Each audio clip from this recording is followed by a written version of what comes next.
La historia de la leyenda de mujer que les traigo hoy empezó siendo la historia de una niña abandonada que pasó a convertirse en uno de los rostros más deseados del mundo. Fue la mujer que desafió las grandes corporaciones de Hollywood. A lo largo de su corta pero bien vivida carrera tuvo joyas como Los caballeros las prefieren rubias, The Seventh Year Itch, Some Like It Hot, que son obras que no solamente la consolidaron como un ícono de glamour y de moda de los años 50, sino también como una actriz capaz de conquistar al público con carisma y vulnerabilidad. En el ámbito personal, su vida se convirtió también en un escenario, viviendo escándalo tras escándalo. Su romance de película con Joey DiMaggio, aventuras con hombres casados, conexiones sospechosas con los Kennedy y, por supuesto, un final súper abrupto en 1962 que nos deja a todos todavía hoy con más preguntas que respuestas. Una muerte oficial marcada como sobredosis, pero plagadas de contradicciones que hasta hoy alimentan teorías de conspiración. Fue una persona que cambió y redefinió para siempre la moda y que queda inmortalizada en vestidos que definitivamente definieron generaciones. Fue una mezcla perfecta de fragilidad y poder, sensualidad e inocencia, mito y realidad.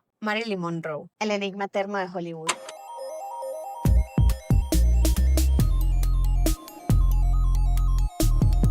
Hello, ¿cómo están? Ustedes no saben lo emocionada que yo estoy con este video. Siento que es la mezcla perfecta de lo que yo quería hacer, de hablar sobre moda y el legado que han dejado íconos espectaculares como esta mujer, y también un poco sobre crímenes, pero a mi modo, una forma muy soft de hablar sobre esto, y Marilyn es la combinación perfecta para eso. Eso nada más, vámonos con el video.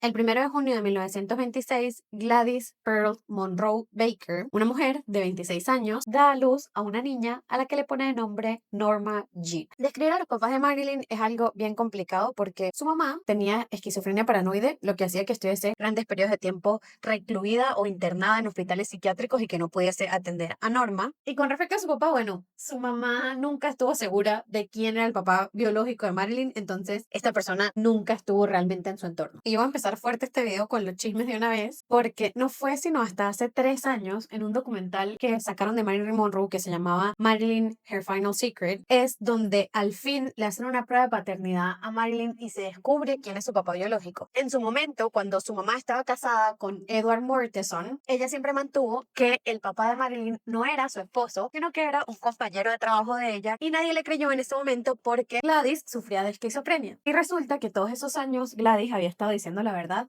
Marilyn es biológicamente hija de este compañero de trabajo de ella que se llama Charles Stanley Gifford, no de su ex esposo Edward Mortenson, que fue la primera persona que le dio el apellido a Marilyn, pero nunca estuvo realmente presente en su vida porque pocos meses después de que Marilyn naciera, este hombre se separa de la madre de Marilyn. Así que la única figura presente de alguna manera en la vida de Marilyn fue su mamá. Y se los hago así con comillas porque su mamá, aunque en teoría estaba presente, sufría de esquizofrenia y no podía tenerla ella. Entonces lo que hizo desde que Marilyn nace fue entregarla a una pareja de amigos, Ida y Albert Bollender. Y Gladys, aunque no vivía con ella, lo que hacía era que al menos hasta más o menos los 7 años de Marilyn iba a casa de estos amigos a visitarla, se quedaban un rato charlando, tomaban café, se peinaban juntas, y Marilyn tenía este cierto acercamiento con su mamá hasta que ella cumple 7 años y es cuando Gladys intenta recuperarla. Sin embargo, la condición mental de Gladys empieza a empeorar. Muchos dicen que incluso puede ser por la presión de tener que cuidar a esta criaturita ahora como 24/7, algo a lo que ella no estaba acostumbrada. Y lo que pasa es que tiene que volver a ser internada de manera indefinida. No puede cuidar de Marilyn e intenta volver a dejarla con los Bollender, pero los Bollender, por problemas personales, ya no podían tenerla más en su casa. Entonces, lo que intentaron hacer fue dejar a Marilyn en lugares de acogida, pero van a ver que desde los 7 años hasta más o menos los 15, la gente empieza a jugarse a la papa caliente con Marilyn Monroe porque nadie la quería tener como por tiempo indefinido en su casa. El primer sitio al que va Marilyn luego de la casa de los Bollender es Los Ángeles Orphan Home o el orfanato de Los Ángeles, que es básicamente uno de estos edificios que es todos los pasillos iguales, que no hay diferenciación entre un cuarto y otro, que no hay colores, que tratan a todo el mundo como si fuese cortar y pegar. Y en este sitio supuestamente las personas que estaban a cargo del cuidado de Marilyn llegaron a decir que como que pobrecita ella porque era una niña súper linda y súper llamativa, tenía unos rizos dorados preciosos y unos ojos súper grandes, y ya desde los 7 años llamaba full la atención. Entonces yo no sé si esto viene desde un buen lugar o desde un mal lugar, pero supuestamente las cuidadoras llegaron a decir que podría ser complicado para ella, siendo una huérfana tan llamativa, lo que podría pasarle. Marilyn pasa un tiempo en el orfanato de Los Ángeles hasta que es llevada a casa de otra de las amigas de su mamá, llamada Grace McNee. Esta época para ella es muy linda porque se llevaba súper bien con Grace, jugaban a peinarse, a maquillarse, las dos tenían como una personalidad muy parecida y todo es color de rosa hasta que Grace conoce a la persona con la que se llamaría, que se llama Erwin Goddard, mejor conocido como Doc. Y ahí fue cuando empezaron los problemas. Hay dos versiones en este caso. La primera versión es que por cuestiones de trabajo, Doc tenía que mudarse a la costa este de Estados Unidos y por ley, como Marilyn no era su hija biológica, necesitaban un cuidador o un esposo que la acompañara. Y la otra versión es que Grace se da cuenta de que su nuevo esposo no está viendo con ojos angelicales a Marilyn, sino que más bien era un peligro para ella, para Marilyn quiero decir, quedarse a solas con Doc. Entonces Grace prefiere entregar a Marilyn a otra casa para intentar protegerla antes de que dejarla en su propia casa porque pensaba que su marido no era una persona segura para que Marilyn estuviese a su alrededor. No voy a emitir comentarios sobre ese matrimonio, pero wow. Sea como sea, por cualquiera de esas dos razones, Grace lo que hace es dejar a Marilyn con Anna Lower, que es una tía lejana de Doc. O sea, es una tía lejana de su esposo. Pero aquí sí empezó a haber roces porque esta señora ya era una señora mucho más mayor y no se llevaba tan bien con Marilyn porque lo que le gustaba era rezar. Y chocaban mucho por eso. Marilyn era una niña mucho más coqueta que le gustaba que la peinaran, que le gustara que la maquillaran. Y esta era una señora mucho más estricta y más cerrada. Y Marilyn empezó a chocar con ella. Y por eso Anna decide que luego de unos meses es mejor entregarla de nuevo a hogares de acogida porque ella ya no la puede mantener en su casa. Sin embargo, aquí sí les quiero mencionar que como a Anna le gustaba leer muchísimo, ella inculcaba en Marilyn que leyera y en esta época de su vida Marilyn empieza a leer muchísimo de poesía y se empieza a interesar mucho por ella misma hacer poesía. De hecho, les voy a leer un fragmento de uno de los poemas que ella escribió. Se los voy a leer en español. En la pantalla van a ver el original del texto en inglés, pero se los voy a leer en español para que vean como lo triste que es. Esto viniendo de una niña de 10, 15 años máximo. Algunas veces me despierto y todo parece tan lejano. El sol brilla, pero no me toca. El viento sopla, pero no me acaricia. Soy como una niña que observa a través del cristal, un mundo lleno de risas donde no me dejan entrar. A mí me parece increíble y súper triste que una niña de menos de 15 años esté escribiendo esta clase de cosas. ¿A ustedes no? Pero bueno, como Anna no la puede tener, intenta llevarla a estos lugares de acogida nuevamente, pero en estos lugares de acogida también la rechazan porque Marilyn ya es una niña de 15, 16 años aproximadamente y les parece muy grande para volverla a meter en el sistema de acogida. Entonces Anna lo que hace es que les devuelve a Marilyn, a Grace y a Doc. Pero nuevamente no está mucho tiempo con ellos porque Grace empieza a buscar posibles soluciones para no tenerla en su casa. Nuevamente, esto no es porque a Grace le molestara a Marilyn. Marilyn siempre habló muy bien sobre esta mujer, sino más bien como para protegerla porque ella no sentía que estuviese segura en su casa. Grace y Norma, que es Marilyn, deciden que la mejor salida que tiene ella para salir de este bucle del sistema donde no la querían los hogares de acogida pero no podía estar sola es casarse, porque así se solucionaban las cosas en ese momento. Y había un vecinito por ahí, un muchacho de 21 años que se llamaba James Dougherty, que al menos era una persona semi conocida y tenía un trabajo estable. James trabajaba para una fábrica de aviones. Se vieron un par de veces por el vecindario, ninguno de los dos era como que estaba perdidamente enamorado del otro, pero para los dos era muy conveniente el tema de casarse. Entonces fue básicamente como que, oye, mira, esto a mí me soluciona este problema, a mí me soluciona este otro, nos casamos, sí, y una semana después ya estaban casados. El 19 de junio de 1942, Norma Jean dice, sí, acepto, y empieza a tener un hogar, por llamarlo de alguna manera, con James Dougherty, y pasa de ser Norma Jean Mortenson a ser Norma Jean Dougherty.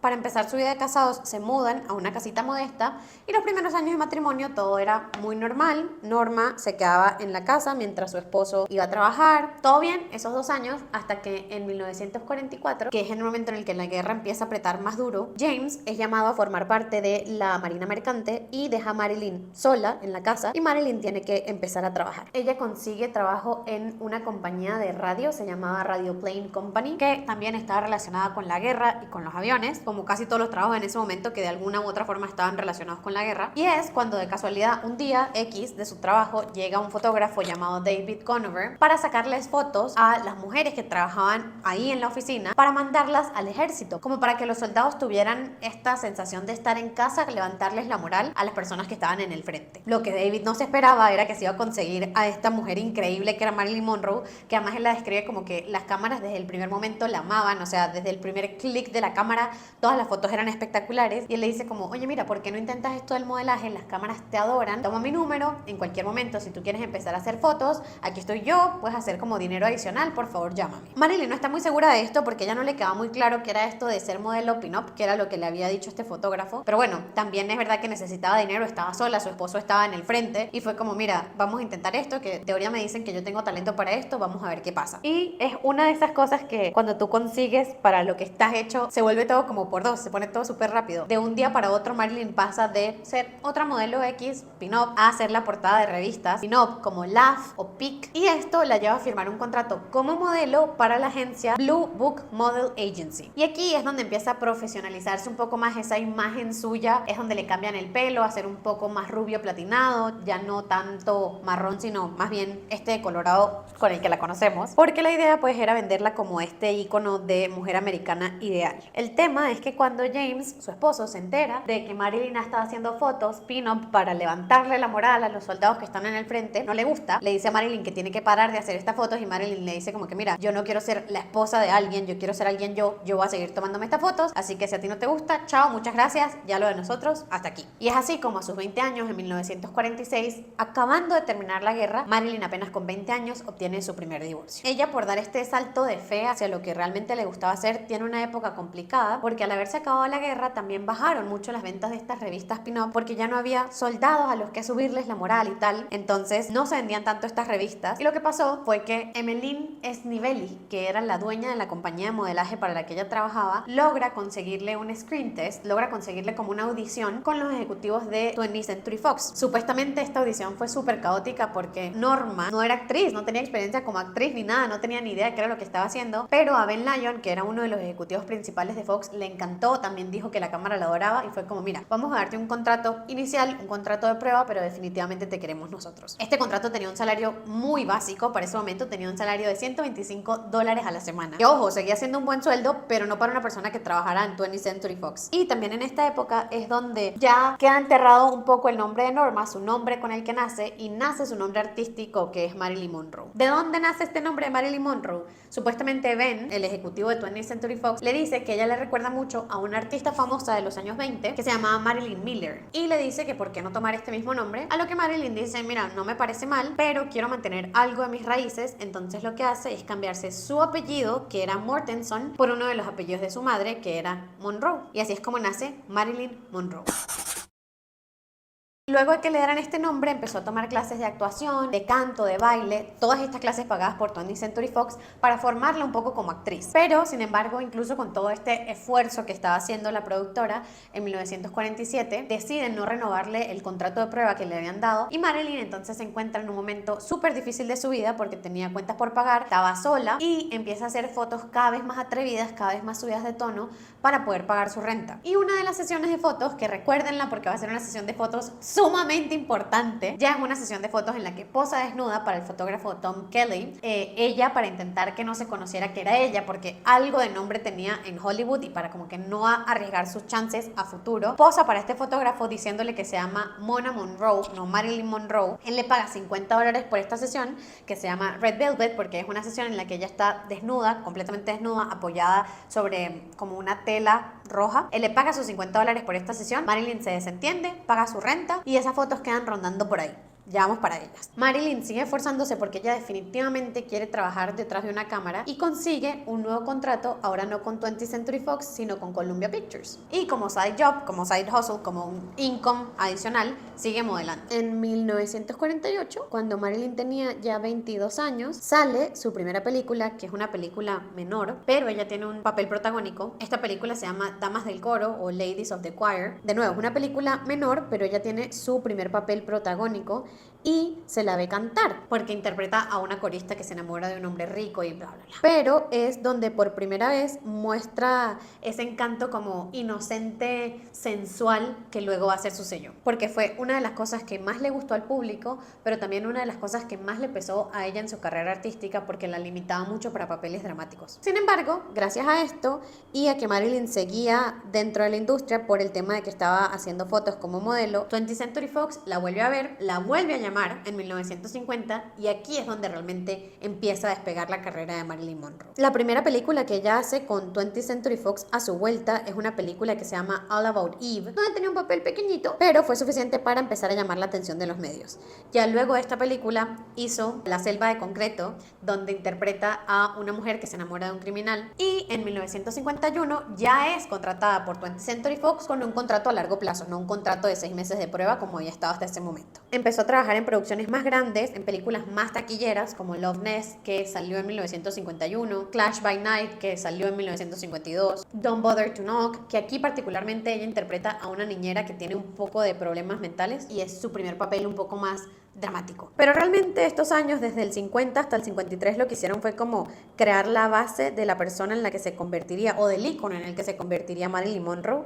Pero es acá, en 1953, cuando realmente Marilyn agarra toda esta fama internacional por la que sería conocida hoy en día. En 1953 sale la primera película en la que ella se ve como femme fatale, en la que ella se convierte en este bombshell porque tiene muchos atuendos muy sugerentes, muy eróticos, que eran muy escandalosos para los años 50. Uno de estos vestidos fue este vestido icónico como rojo frambuesa, que tiene corte de corazón, súper pegadito al cuerpo, que además deja los hombros al descubierto, que está hecho como con una tela satinada y es un poco como hasta la pantorrilla, pero en la parte de atrás tiene una pequeña abertura para que sea fácil caminar, que además es súper sugerente. Y Marilyn, como no le parece suficientemente sugerente el vestido, además lo combina con unos labios rojos y unos tacones rojos espectaculares. Y esto fue un boom, fue un escándalo, fue un antes y un después, porque, de nuevo, para darles un poco más de contexto histórico, en los años 50, Hollywood todavía estaba regido por el Código Hays. El Código Hays básicamente es un código de censura moral para el cine. ¿Qué quiere decir esto? Que había cosas en el cine que no se podían mostrar, como por ejemplo las relaciones homosexuales, pero no nos vamos a meter en ese berenjenal en este video al menos, pero para que tengan una idea, había cosas en el cine que en los años 50 no se podían mostrar porque códigos religiosos decían que eran muy indecorosos para el momento. Esto del Código Hays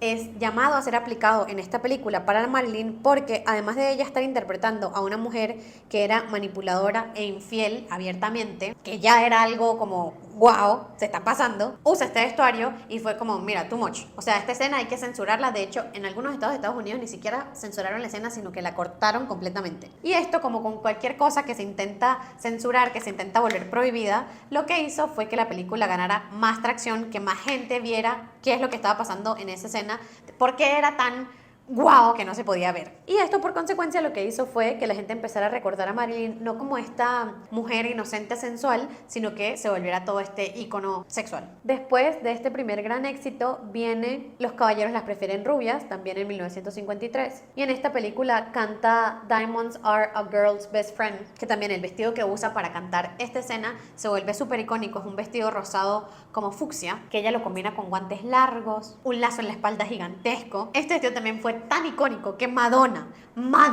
lo ha replicado, Margot Robbie también. Y aquí, más que ser el vestido, lo que hizo que el momento se volviera tan icónico y tan sensual, porque estaba vestida de los pies a la cabeza, básicamente, les voy a poner una foto aquí del vestido, es la actitud de Marilyn, como los movimientos que tenía, la forma en la que miraba a la cámara. De esta otra película también es importante mencionarles otro vestido rojo que utilizó. A Marilyn le gustaba mucho el rojo, como verán, pero este sí era más provocativo porque era rojo, y no solamente rojo, sino que era rojo y de lentejuelas. Dicen las malas lenguas del set que supuestamente era un vestido tan ajustado que Marilyn no podía sentarse cuando tenía ese vestido puesto. El siguiente gran hit fue Cómo casarse con un millonario, que aquí hubo un poco de contraste porque ya ella no estaba vestida como tan provocativa, sino que más bien interpretaba a una modelo que era tímida, que más bien utilizaba lentes de pasta grandotes, con faldas de lápiz, blusas ajustadas, y muchas personas consideran que este estilo de secretaria sexy, de secretaria chic, también es impuesto por Marilyn Monroe a partir de esta película. Porque lo que transmitía esta película era así como los vibes de Betty la Fea,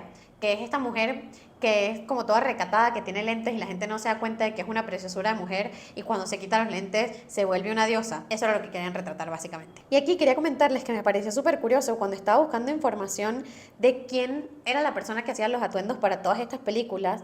Me di cuenta de que con Marilyn pasa más o menos lo mismo que con Audrey Hepburn, que no sé si recuerdan, en el video se los dejo por aquí. Audrey forma una relación súper cercana con Givenchy y casi siempre está vestida de Givenchy luego de que se hacen amigos. Lo mismo pasa con Marilyn Monroe. En todas estas películas, la persona que hace los atuendos es William Travilla, que inevitablemente se convierte en el creador de casi todos sus looks icónicos y con el que también forma una amistad súper estrecha. Pero bueno, eso era nada más como una curiosidad. Ahí volviendo a la línea de tiempo, ya cuando ella se está convirtiendo en este ícono internacional, uno de sus amigos la invita a una fiesta y ella en esta fiesta conoce a un jugador de béisbol, bueno, a un ex jugador de béisbol, a un jugador retirado de béisbol de los Yankees que se llamaba Joey DiMaggio. Yo no tengo ni idea de cómo se enamoraron, porque Joy era todo lo opuesto a Marilyn. Era una persona súper celosa, súper reservada, no le gustaba salir en público. Y Marilyn, como saben, era un poco un torbellinito de glamour, que cada vez era más famosa y obviamente más estaba frente a las cámaras. Pero bueno, ¿quién soy yo para decir nada sobre las relaciones? Lo importante es que luego de conocerse, estuvieron saliendo por 2 años y en 1954 tuvieron una boda sencilla en San Francisco. Y los titulares se volvieron locos porque era como la pareja de América, porque era la rubia espectacular y el exjugador de béisbol. Que me hace recordar muchísimo a lo que está pasando ahorita con Taylor.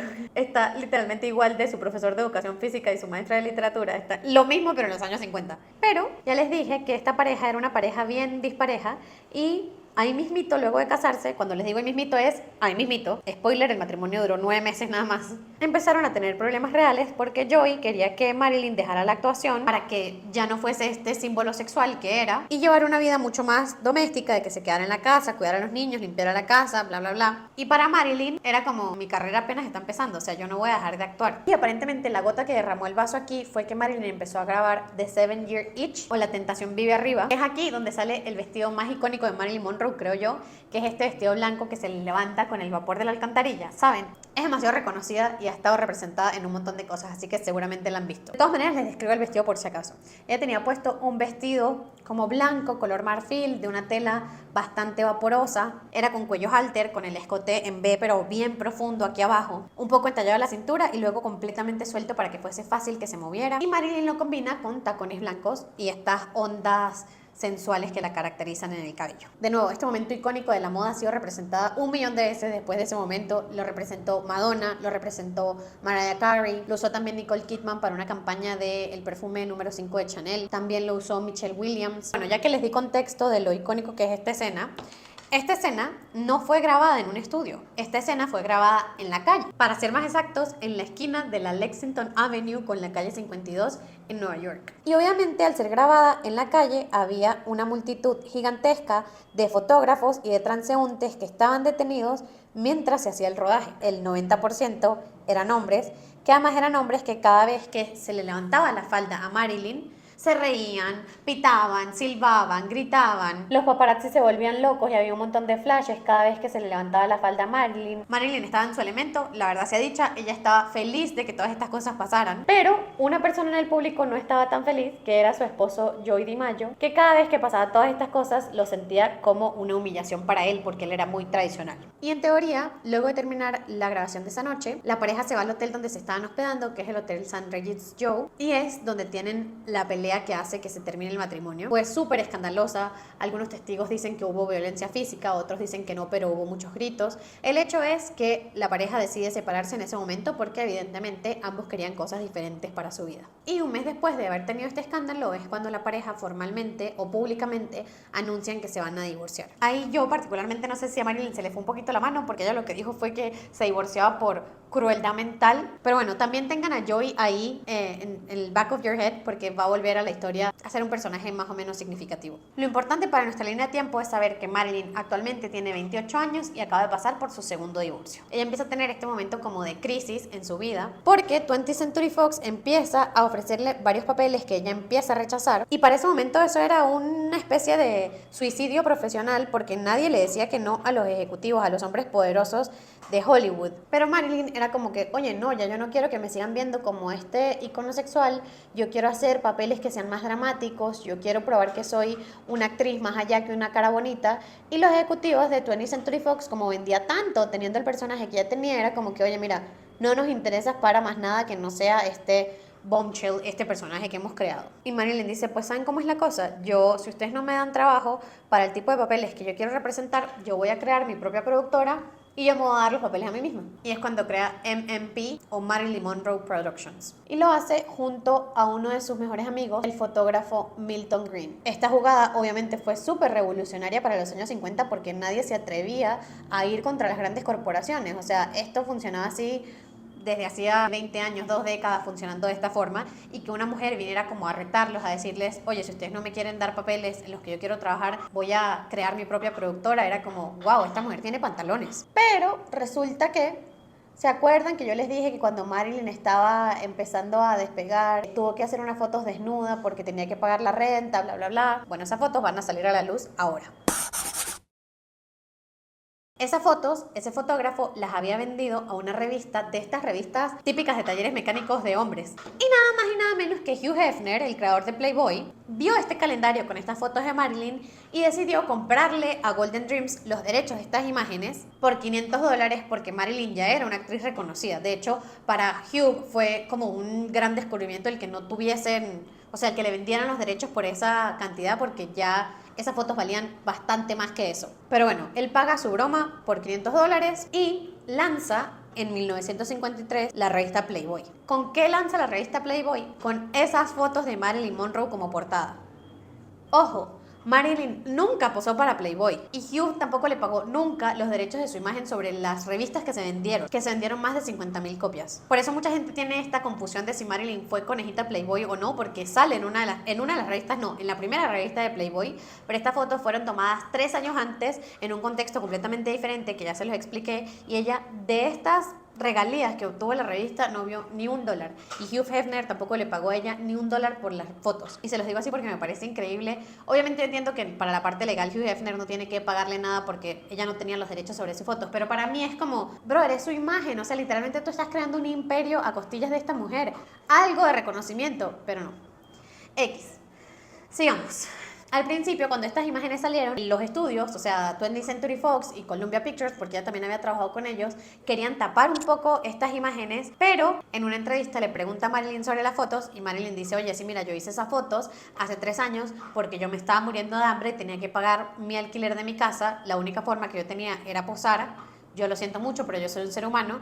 Y estas declaraciones al público americano le encantaron porque las sintieron demasiado genuina, demasiado cercana, y fue como, oye, esta mujer es un ser humano. Y este escándalo entonces, más que hundirla, lo que hizo fue catapultarla incluso más. ¡Ay! Se me olvidó esto.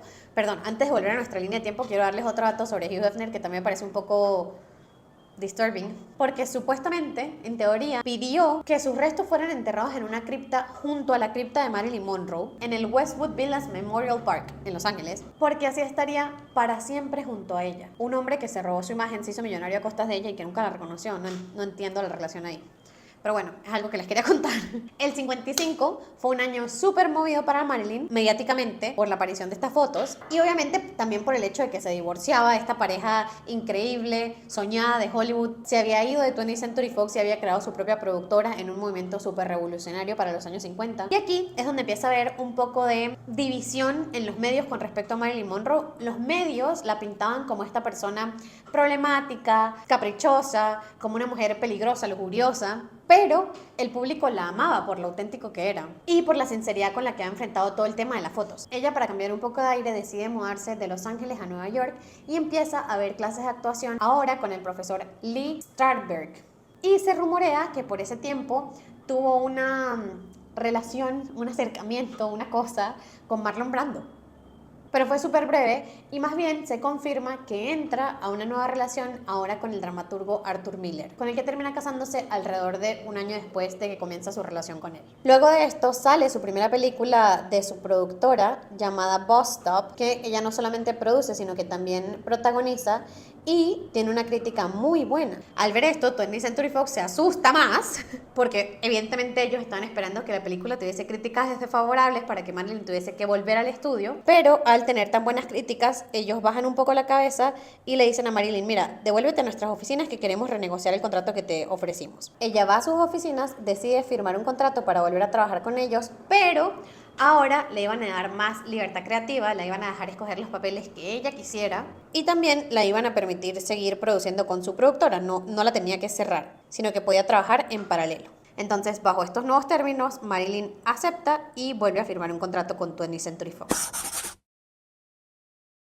Todo iba muy lindo, pero para este momento Marilyn ya cumplió 30 años y está en una relación estable con Arthur Miller y decide que quiere intentar ser mamá. El tema es que empieza a intentar quedar embarazada con su esposo y se da cuenta de que tiene problemas de fertilidad, sufre varios abortos y esto hace que entre en una depresión súper marcada y empiece a consumir más drogas y más alcohol para poder manejarlo. Y evidentemente esto lo que hace es que descuide el ámbito profesional porque se sume en una depresión y en un uso de pastillas y de alcohol para nada bueno. En este contexto produce su segunda película con su productora que se llamó The Prince and the Showgirl, que nuevamente tiene unas críticas increíbles y aunque la película cuando sale tiene unas críticas increíbles, se comenta que en el rodaje fue súper difícil porque su coprotagonista se llamaba Laurence Olivier. Marilyn se llevaba súper mal y también empieza a tener problemas con Green, que es su socio, es este fotógrafo amigo de ella con el que fundó la compañía. Empiezan a tener diferencias, entonces el rodaje era muy difícil porque no se llevaba bien con su compañero de trabajo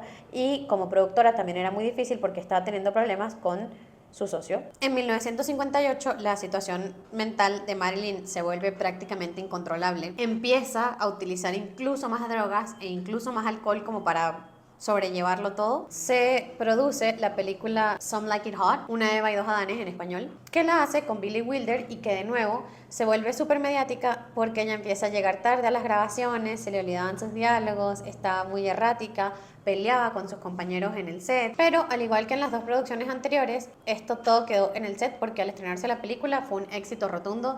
De hecho, le sirvió a Marilyn para ganar un Globo de Oro. Tras bambalinas, las cosas no iban bien. Marilyn empieza a tener diferencias creativas con Green. Otras personas también dicen que no solamente el tema de que había diferencias creativas, sino de que supuestamente Marilyn se da cuenta de que Green no está sabiendo manejar las cuentas y que no le están cuadrando los números, pues entonces empieza a desconfiar de él. Esto nunca lo sabremos a ciencia cierta. Lo que sabemos a ciencia cierta es que en 1957 deciden separarse Green de la productora y se queda Marilyn sola como productora y dueña de MMP. Esto fue un golpe súper duro para Marilyn porque aunque no se llevara bien con Milton, él en realidad la ayudaba muchísimo con la productora. Y una vez que sale de la productora, la compañía empieza como a apagarse lentamente, cada vez tienen menos proyectos en los que trabajar. Y todas estas tensiones y presiones hacen que Marilyn tenga nuevamente un aborto espontáneo, lo que hace que se suma incluso más profundamente en la depresión que ella tenía. Aunque Marilyn sigue intentando estar enfocada en su productora, acordémonos que ella había firmado un contrato con 20th Century Fox diciendo que iba a trabajar con las dos cosas en paralelo y 20th Century Fox la obliga un poco a hacer Let's Make Love, que es una comedia como mucho más ligera, que no hubiese sido una película que Marilyn en ese momento hubiese ella sola decidido hacerla, pero bueno, tenía esta presión por parte de la productora para hacer la película y acaba aceptando el papel porque también desde su productora, como había roto relaciones con Milton, no estaba produciendo nada nuevo. Que, como curiosidad, el papel protagónico de esta película de Let's Make Love lo iba a hacer Gregory Peck, que Gregory Peck también se entrelaza con la historia de Audrey Hepburn, que se las dejo por aquí nuevamente por si les interesa. Y me pareció súper curioso. Bueno, en realidad no, porque Hollywood es así y en los años 50 más chiquito, pero bueno, otro punto en común entre Audrey y Marilyn. Pero finalmente el papel no lo obtiene Gregory Peck, sino que lo obtiene un actor francés llamado Yves Montand, que era muy famoso en Europa más que en Estados Unidos y que además estaba casado con la cantante Simone Signoret. Y bueno, una cosa llevó a la otra. Marilyn no estaba muy bien en su relación por todo el tema de los abortos. Empieza a pasar mucho tiempo en los rodajes con Yves y empiezan a tener una relación extramarital ambos, porque ambos estaban casados. Y supuestamente aquí Simone, la esposa de este hombre, estaba enterada y dio declaraciones diciendo algo así como: lo veo como una aventura inevitable dada la cercanía de los rodajes. ¿What? La prensa se entera de este escándalo, obviamente aparecen fotos, rumores por todas partes, y esto hace que su relación con Arthur Miller, que ya venía desgastada, se socave incluso más. Ya en enero del 61 su relación con Arthur Miller definitivamente no da para más y es cuando a sus 35 años Marilyn pasa por su tercer divorcio. Luego de este divorcio pasa por periodos en los que está internada para intentar solucionar un poco su tema de adicción a las drogas. Y aquí es súper importante mencionarles que siempre su doctor fue el psiquiatra Ralph Grinson. Tomen nota porque a partir de este momento de la vida de Marilyn empiezan las conspiraciones, las cosas raras, las cosas que no cuadran, así que acuérdense de este psiquiatra. Al salir de uno de estos periodos de rehabilitación decide comprar una casa, la casa de Brentwood, la 12305 Fit Helena Drive, que le costó alrededor de unos $75,000, obviamente en ese momento, y que era un proyecto que lejos de su vida profesional le causaba mucha ilusión, mucha satisfacción, en este momento como tan turbio, tan turbulento de su vida. Y su psiquiatra le dice que buenísimo que ella esté pensando en este proyecto, pero que no debería quedarse sola, que por qué no contrata a Eunice Murray para que fuese como su ama de llaves, su compañía, que estuviera ahí para lo que Marilyn necesitara. En líneas generales generales como para que fuese su red de apoyo, pues para que no se mudara a esta casa nueva, grande, completamente sola. Marilyn acepta, contrata a esta persona para que trabaje como su ama de llaves y una vez se muda a su casa en Brentwood, Eunice se muda con ella. Esto quiere decir que Marilyn nunca estuvo sola, no tuvo un momento en el que se haya mudado sola a su casa, sino que siempre estuvo con esta ama de llaves. Pendientes ahí. Para darles más contexto histórico, porque me encanta, en esta época Kennedy es presidente de los Estados Unidos. Y aquí es donde empieza la parte más polémica de la vida de Marilyn Monroe. Los círculos de política y de poder que hay en Hollywood siempre están súper interconectados, supuestamente. El mundo es muy chiquito y en los círculos de poder la gente se conoce. Entonces, de alguna manera, algunas personas piensan que fue a través de Frank Sinatra, otras personas piensan que fue a través de Bing Crosby, pero de alguna forma, alguno de estos personajes los pone en el mismo sitio, en el mismo momento, a Marilyn Monroe y a John Fitzgerald Kennedy. Supuestamente, lo que cuentan las malas lenguas es que hubo tanta química sexual entre ellos dos que el día que se conocieron en esta fiesta, ese mismo día empezaron las cosas. No sé a qué tanto detalle tengo que ir ahí, pero algo pasó en esa fiesta y después se siguieron viendo. Aquí entre paréntesis todo es especulativo porque nunca ha sido comprobado nada. JFK o John Fitzgerald Kennedy era un hombre súper carismático, súper mujeriego y Marilyn lo veía como un hombre muy encantador y obviamente muy poderoso. Para entonces Marilyn ya estaba divorciada de Arthur Miller y estaba pasando por un periodo muy solo y de mucha crisis porque en el ámbito profesional no solamente que su productora no estaba haciendo nuevos proyectos, sino que también 20th Century Fox la había despedido porque ya había hecho que 20th Century Fox entrara en mucha pérdida. Entonces en esta época como errática de su vida es donde conoce a John Fitzgerald Kennedy y empieza esta supuesta relación extramarital que aquí ninguno de los dos se veía como para una relación larga, era más bien como encuentros esporádicos, lejos de la mirada pública. Pero sí es verdad que se hablaban mucho por llamadas telefónicas, se veían en lugares continuamente con más amigos, no solos, pero de todas maneras eso causaba especulación. Y se dice que además de tener esta aventura, Marilyn con JFK pues también se volvió su amiga, se volvió un poco su confidente. Y esto hizo que ella llegara a saber muchas cosas sobre los Kennedy. En este caso particular nunca se hizo nada público, pero era una de esas cosas en las que nadie habla de eso, pero todo el mundo sabe, ¿saben? Y los rumores o el escándalo se vuelve imparable cuando en mayo del 62 sale la protagonista de este video a cantarle cumpleaños a Kennedy en el Madison Square Garden con un vestido color carne que habían teñido específicamente para el color de su piel para que diera la ilusión de que ella estaba desnuda. Además estaba cubierto por un montón de cristales. Mr. President, for all the things you've done, the battles that you've won, the way you deal with U.S. Steel and our problems by the ton, we thank you so much. Everybody, happy birthday!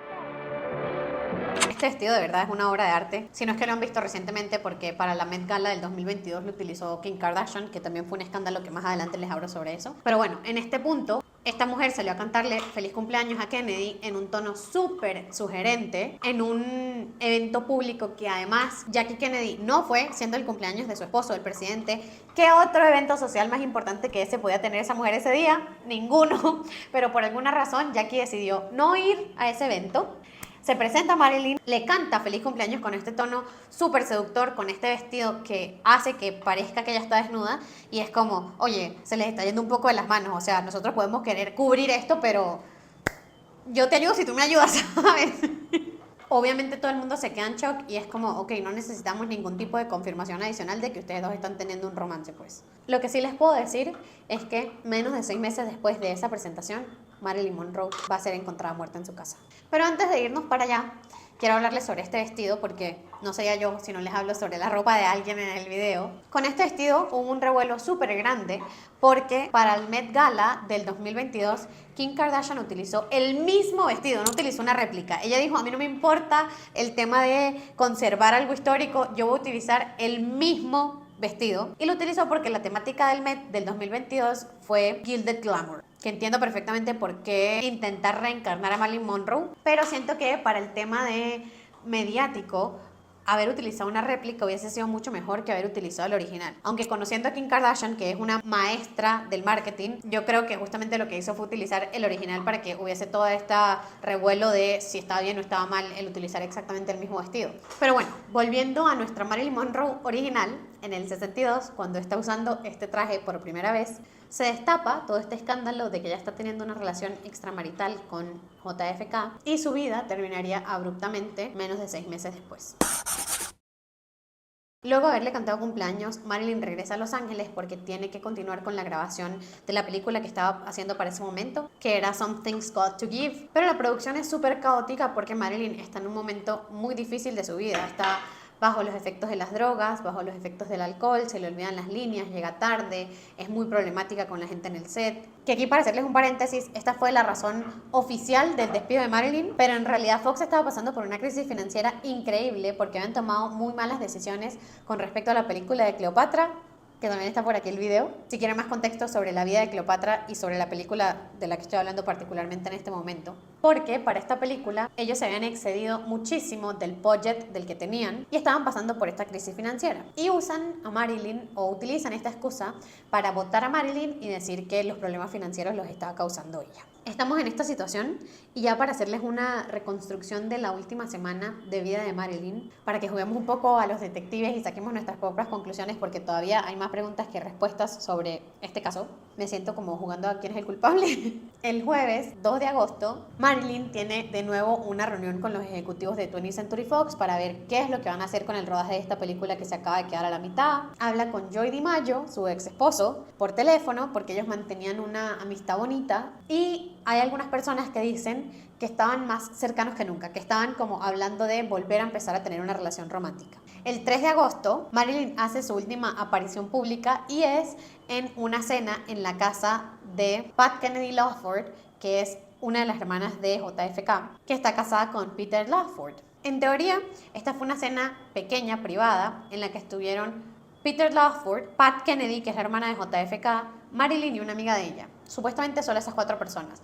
Pero hay otros testigos que dicen que también vieron a Robert Kennedy, al menos en una parte de la velada, capaz no en toda la noche, pero sí que se presentó en la casa.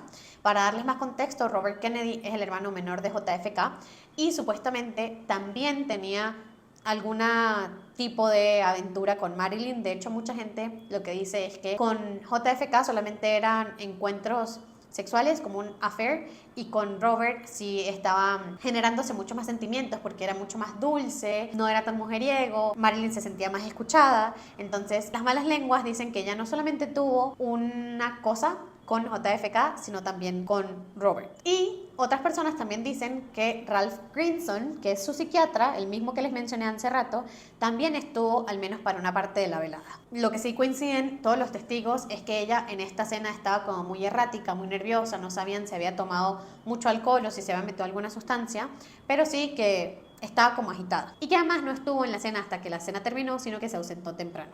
El sábado, 4 de agosto, pasa la jornada en su casa de Brentwood con su ama de llaves, Eunice Murray, y habla varias veces por teléfono. Habla con Joey DiMaggio Jr., que es el hijo de Joey DiMaggio, de su ex esposo, que para ese entonces tenía 21 años y estaba pasando por un divorcio, y Marilyn estaba intentando como ayudarle un poco de forma maternal, y él en sus declaraciones dice que ella estaba muy risueña, muy alegre y hablando del futuro, que por eso como que no le cuadra que unas horas después le avisaran todo lo que pasó. Y que después Marilyn tuvo otra llamada con Peter Lawford, que recordemos que es el esposo de la hermana de JFK. Y esta persona, de manera bastante contradictoria con Joey DiMaggio Jr., dice que en la llamada estuvo muy errática, que sonaba como desesperada y suicida. Y es donde dice la supuesta frase que se volvió famosa de "Say goodbye to the President" o "Say goodbye to the Mr. President". Muchos lo interpretan como que aquella estaba despidiéndose porque iba a hacer algo. Ya ustedes me dirán. Ya el sábado 4 de agosto en la noche, Marilyn se queda en su casa, se recoge temprano. Eunice Murray dice que más o menos a la medianoche ve la luz del cuarto de Marilyn encendida, pero prefiere no molestarla.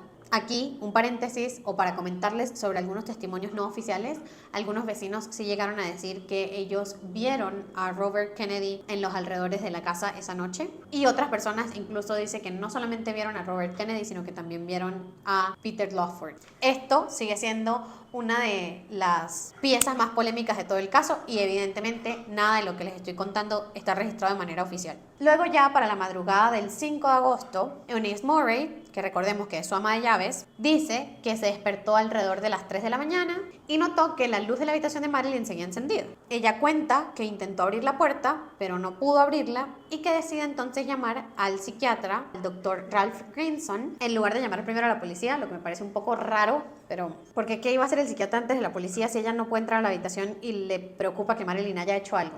El doctor Grinson testifica que él llega a la casa de Brentwood alrededor de las 3:30 de la mañana, que entra por la ventana del dormitorio porque la puerta está cerrada y él cuando se asoma en la ventana ve a Marilyn desnuda boca abajo y que cuando tocan la ventana no hay como respuesta. Entonces entra por la ventana y al entrar la encuentra acostada boca abajo, desnuda, con el teléfono descolgado en la mano y un pote de pastillas. Llama al médico de cabecera, al Dr. Heinemann, de nuevo, no a la policía, otro médico. Este otro médico llega a las 3:50 de la mañana y confirma la muerte de Marilyn Monroe. Que para mí ya aquí nada cuadra. O sea, ¿cómo es que casi una hora después de que consiguieron a Marilyn, que está sin vida, nadie ha llamado a la policía todavía si son personas, además con dos dedos de frente? No entiendo. Pero bueno, casi a las 4 de la mañana es cuando finalmente el doctor Grinson llama a la policía y el oficial Jack Clemons es uno de los primeros en llegar a la escena y en sus declaraciones él dice que es raro porque la escena está como extremadamente ordenada, como si alguien hubiese manipulado la escena antes de que los llamaran. ¿Por qué lo dice? Porque las sábanas estaban limpias y normalmente cuando las muertes son por sobredosis de drogas, lo más probable es que la víctima haya vomitado por una reacción natural que tiene el cuerpo y aquí las sábanas estaban limpiecitas. Pero bueno, para seguir como transcurrieron los hechos, ese madrugada, ese domingo 5 de agosto, ya a las 5 de la mañana, el cuerpo de Marilyn es trasladado a la morgue alrededor de las 5:30 de la mañana. El encargado de la autopsia es el doctor Thomas Noguchi, que es conocido como el forense de las celebridades, y él declara que hay altos niveles de barbitúricos, específicamente de nembutal y de cloral hidrato, y esto hace que él concluya que oficialmente la muerte fue un probable suicidio. La noticia evidentemente llega a la prensa esa misma mañana del 5 de agosto de 1962 y obviamente fue un shock mundial porque nadie esperaba que Marilyn muriera en ese momento. Luego de la muerte, la persona que se encarga de absolutamente todos los arreglos de su funeral es Joey DiMaggio, su segundo esposo, la persona con la que en teoría estaba hablando para nuevamente volver a empezar una relación romántica. Tienen un funeral súper cerrado con nada más las personas allegadas a Marilyn Monroe. En teoría había alrededor de 30 personas solamente y evidentemente hizo mucho ruido que no fueron invitados los Kennedy, no fue invitado su psiquiatra, no fue invitada la élite hollywoodense que eran amigos de Marilyn. La tumba fue simplemente marcada o señalizada con una placa de bronce y Joey hizo una promesa de mandarle rosas una vez a la semana durante 20 años, lo que cumplió. Y así como tan rápido, tan abruptamente, tan extraño, termina la vida de Marilyn, que estaba no en el mejor momento de su carrera para ese momento, pero sí definitivamente le quedaba mucha historia por escribir. Era una persona que no tenía ni 40 años y son de esas muertes que conmocionan muchísimo porque tú dices, oye, no era el momento ahora. Pero bueno, no quería cerrar este video sin contarles un poco sobre las contradicciones y las cosas de la escena del crimen porque esto me parece muy curioso. Y así ustedes me pueden decir en los comentarios qué creen ustedes que pasó, porque de nuevo nada de esto es oficial. Es solamente qué cosas como que 2 más 2 no dan 4. Primero, Eunice Murray. Cuando le entrevistó a la policía en ese momento, en el 62, ella dijo que ella se había despertado a las 12 de la noche y que no había habido visita. Luego cambió el horario y dijo que fue alrededor de las 3 de la mañana cuando se despertó y notó que la luz estaba prendida. Eso porque está más cerca de las 4 de la mañana, que es el momento en el que realmente llamaron a la policía. Si se hubiese despertado desde las 12 de la noche y hubiesen llamado a la policía a las 4 de la mañana, díganme ustedes si no suena más raro, ¿no? En declaraciones posteriores, ella cambió la hora de haberse despertado a las 12 de la noche a haberse despertado a las 3 de la mañana y que como no quería molestar a Marilyn, ella esperó varias horas antes de actuar, que no esperó varias horas porque ya a las 3:30 había llegado el doctor Grinson, que era el psiquiatra, y a casi las 4 había llegado el doctor Heinemann, que era el médico de cabecera, y ya a las 5 habían llamado a la policía. Pero eso no es lo peor de todo. Lo más contradictorio de todo es que en una entrevista ya cuando Eunice Murray estaba viejita hace unos años para la BBC, Eunice dejó escapar que Robert Kennedy había estado en la casa la noche de la muerte. Y luego como que se retractó, se dio cuenta de lo que había dicho y se retractó diciendo que ya la vejez hacía que no se acordara como con nitidez de las cosas. Otra de las contradicciones es el cuerpo de Marilyn en sí, que como dijeron ambos médicos y Eunice, que son las personas que consiguieron el cuerpo como estaba, dijeron que el cuerpo estaba boca abajo cuando lo consiguieron. Sin embargo, médicos forenses dicen que al igual que el tema de que la escena estuviese muy limpia, normalmente cuando las personas mueren de sobredosis no se acuestan boca abajo, sino que están acostadas boca arriba y por esto se pueden asfixiar con su propio vómito, que era raro haberla conseguido boca abajo. Luego, los frascos que yo les dije que se consiguieron cerca de Marilyn. Había no uno, sino varios botes de pastillas vacíos, pero no había ningún vaso de agua. Ni uno. ¿Cómo se va a tomar ella las pastillas? Gran cantidad de pastillas, porque era no un frasco, sino varios frascos vacíos, si no había ningún vaso de agua con el que tomarse. Y también cuando le hicieron la autopsia notaron que Marilyn no tenía residuos sólidos en el estómago. Esto quiere decir que muy probablemente no había ingerido pastillas. Porque si hubiese ingerido pastillas, sobre todo la cantidad de pastillas que en teoría debe haberse ingerido para poder llegar a la sobredosis, se hubiesen encontrado este tipo de restos en su estómago. Por eso esto dio pie a hipótesis de que yo hubiese muerto por inyección letal o un enema tóxico administrado a la fuerza. Otra de las contradicciones es el teléfono en la mano de Marilyn, porque la agarraron sosteniéndolo casi como si yo hubiese descolgado el teléfono para pedir ayuda. Sin embargo, la policía nunca revisó si había una llamada en curso en el momento en el que la consiguieron, ni revisaron los registros de llamadas con detalles. Fue como que, mira, este teléfono aquí no importa. ¿Por qué? Sí, yo siento que yo, sin ser policía, una de las primeras cosas que hubiese hecho fue, ella logró hacer una llamada, ¿a quién llamó? ¿Qué quería decir? Pero bueno.